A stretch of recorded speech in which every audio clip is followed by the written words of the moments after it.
Assalamualaikum, saya Azahra, wartawan TV PSS Gets anda. Pada hari ini, SK Gelugur mengadakan Majlis Pemakaian Lencana Jalur Gemilang. Ayuh saksikan.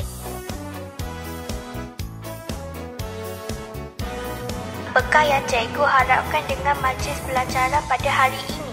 Alhamdulillah, hari ini kita dapat melaksanakan satu program ataupun satu majlis yang mana program tersebut dilancarkan di seluruh Malaysia. Majlis simbolik pemakaian lencana jalur gemilang pada pakaian seragam murid di semua sekolah di Malaysia ini. Dan adalah menjadi harapan kami pihak pengurusan SK Gelugur mengharapkan semua murid-murid SK Gelugur dapat menyemai satu semangat patriotisme kepada semua murid supaya mencintai negara Malaysia. Adakah majlis hari ini dapat memberi impak kepada semua murid SKG?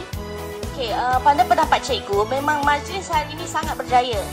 Yang mana inisiatif kerajaan kita untuk membantu murid-murid sama semua cikgu, warga sekolah lah, warga sekolah SKG meningkatkan rasa patriotism, kan?